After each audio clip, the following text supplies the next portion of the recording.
Hello everyone, I welcome you all to my channel. I am Anuradha Haldar and we are continuing our discussion on English grammar. We are discussing verbs now. In my last video, I have discussed about auxiliaries. I told you that auxiliaries it can be divided into two parts. Primary auxiliaries, be, have and do, that we have already discussed, and today we will carry forward our discussion and we will deal with modal auxiliaries. So if you are finding my videos helpful, do like, share and subscribe my channel. So let us see. Modals is a very easy topic. Primary auxiliaries this is the classification that I have again written for those who are coming to this video for the first time. Primary auxiliaries we have discussed. Today we will discuss modal auxiliaries. So you see, even the modals, they are auxiliary verbs, means they are helping verbs. So they can also be further we can divide them into two parts. Central modal verbs like can, could, may, might, shall, should, will, would and must. So you count 1, 2, 3, 4, 5, 6, 7, 8 and 9. So these 9 modals, they are called central. Okay, they are important. They are the main modal verbs, and there are few more which are marginal modals or semi-auxiliaries. They are dare, need, ought to and used to.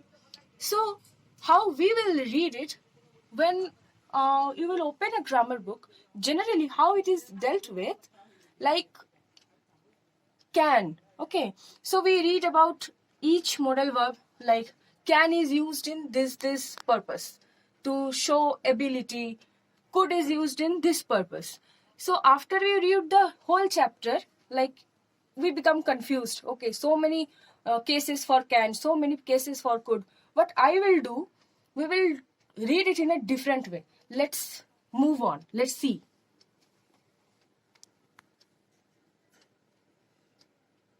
Before moving on, let me tell you how questions come in on this topic. So generally, you will find fill in the blanks. Okay. So how will you do that? You will be asked to put on the right modal verbs out of the options, or you will be asked to fill in the blanks using the correct modal, appropriate modal verbs. So to do that, at first, you have to understand which situation that sentence is referring to. Okay, there will be certain situations, like when you do fill in the blanks on tense, on correct forms of verbs, what you do, you try to understand the time that sentence is denoting. Similarly, in modals, time you have to understand, because whether you will use the present tense or the past tense, but along with that, you also need to understand which situation that sentence is referring to, because modals are used in specific to denote specific situations. Like you will say, I will go to the market tomorrow. So here this is a modal. So what it is referring to? It is referring to a future, a time in future. Okay, future it is referring to. So when we read that sentence, I will go to the market tomorrow, futurity it is denoting that you can understand. So when that will not be given, seeing that tomorrow, I dash go to the market tomorrow. So by seeing that word tomorrow, you have to understand, okay, this situation is referring to a future time. So the modal that I will use here, now you will see remember the 9 modals first. Can, could, you can understand. I have written this together to so that it becomes easier for you. These are the past forms.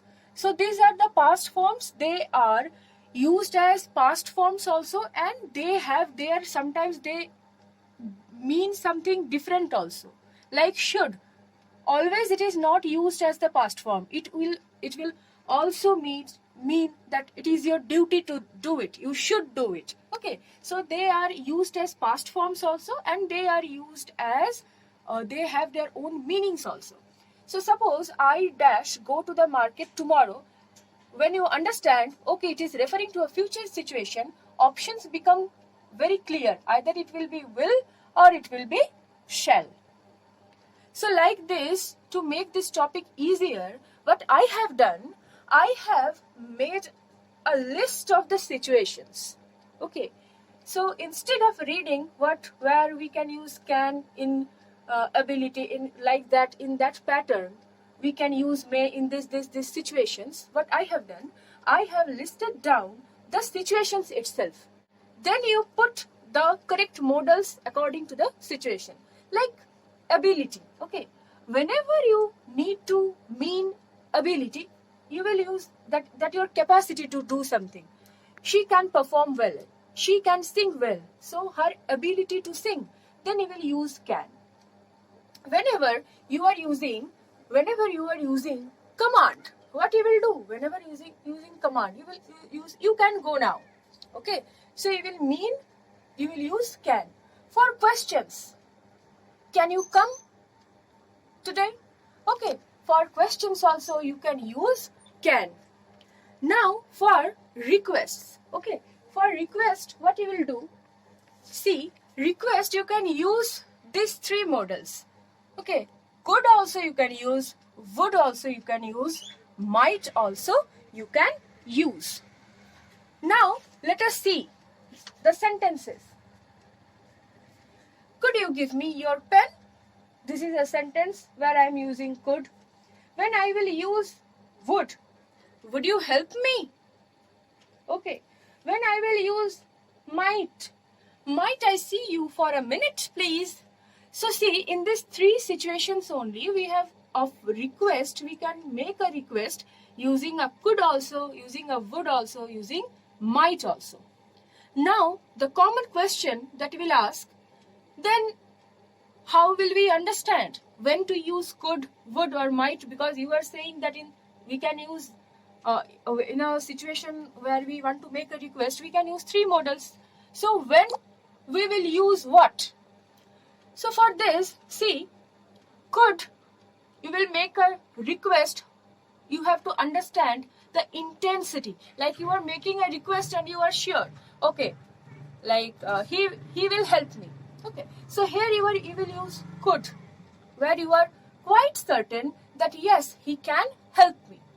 Then your request is getting more polite. Maybe you are talking to someone unknown person.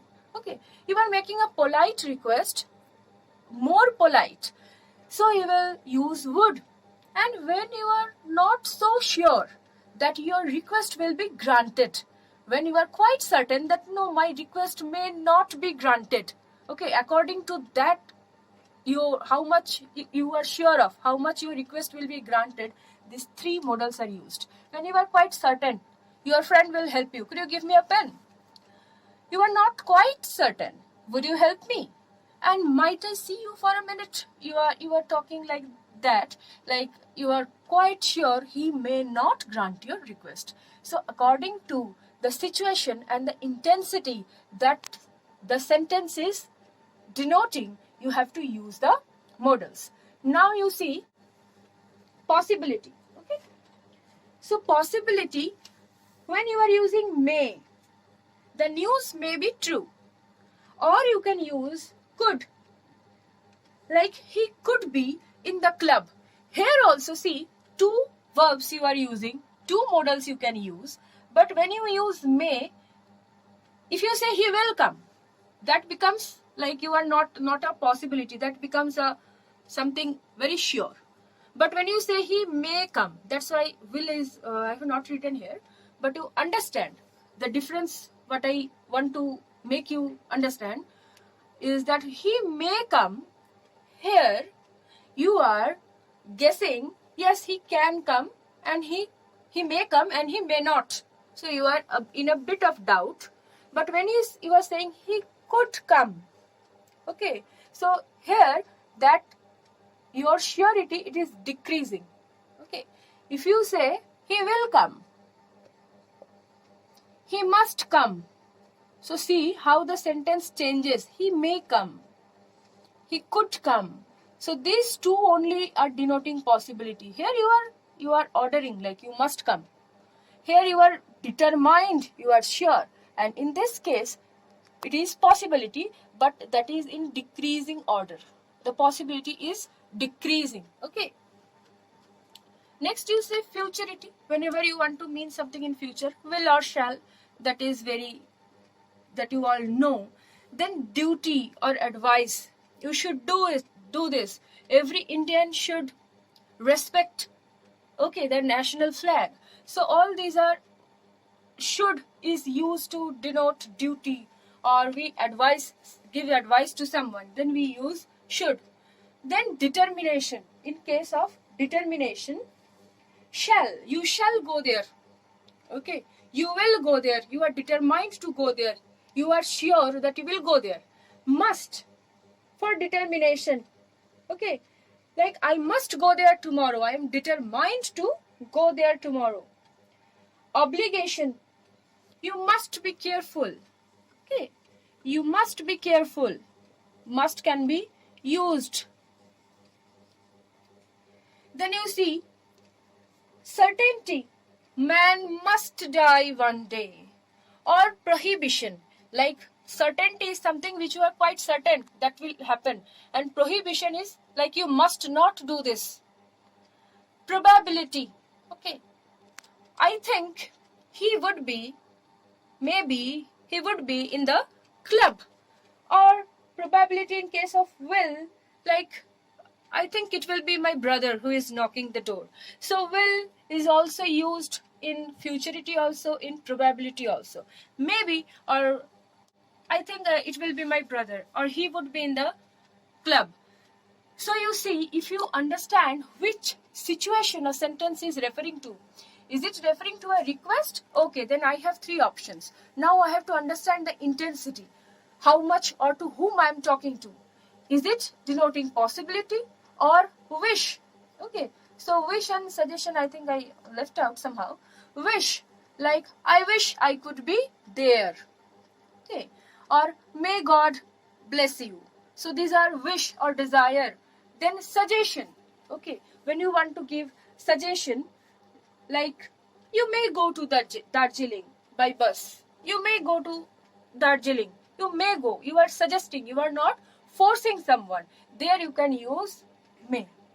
See, you know, if you practice a few more sentences, then these things become very clear. Like you will confuse it. Like you may go there.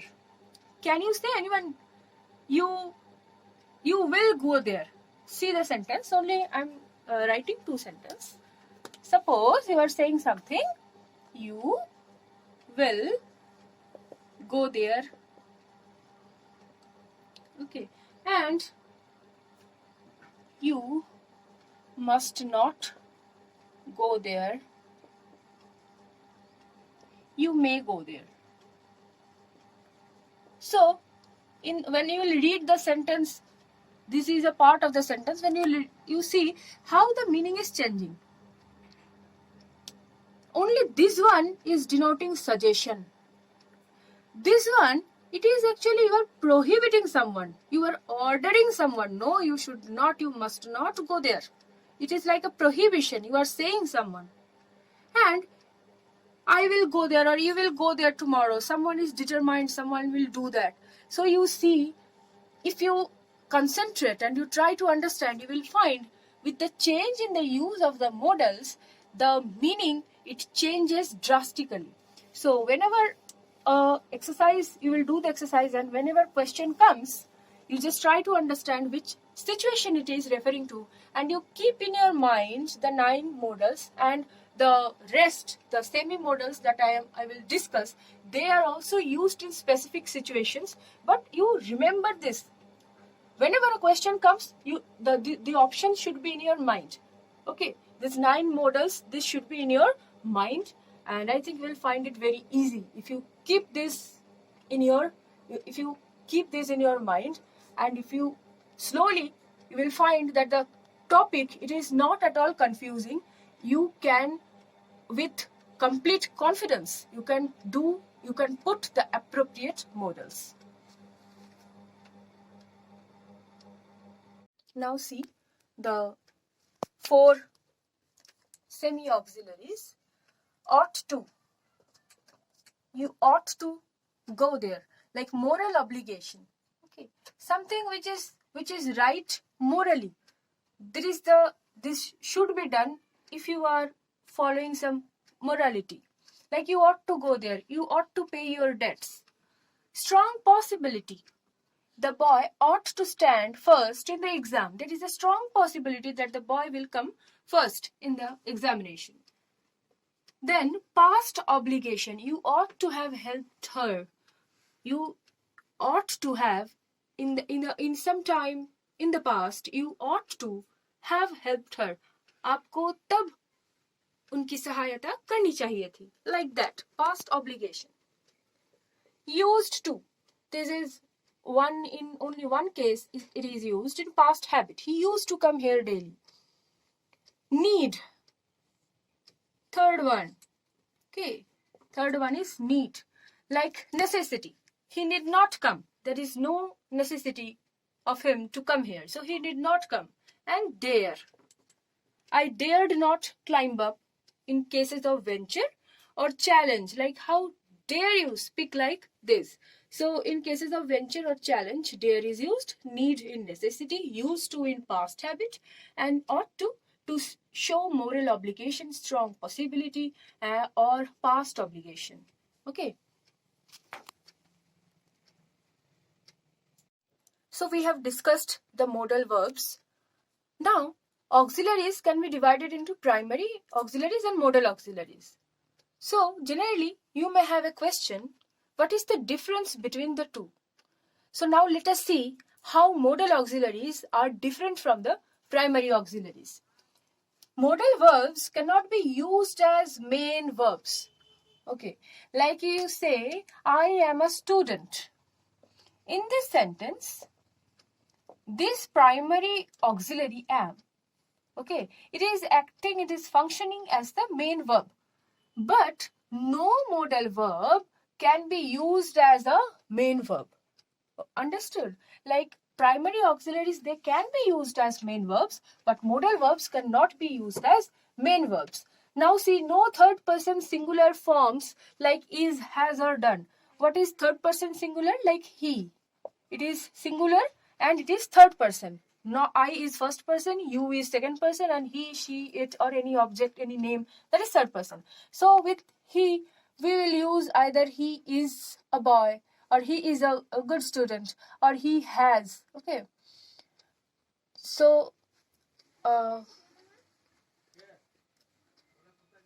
so you see, no third person singular form is there in case of modal verbs, like it is there in primary auxiliaries. Next, interrogative, negative, or tags can be formed by changing the position of the modal verbs without using do. So you see this, that without using do only by changing the position of the modal verbs, you can form questions or you can form negative sentences. Like if you say, you will not go there, this will be a will you. So this is a tag. Tag I have used without using do.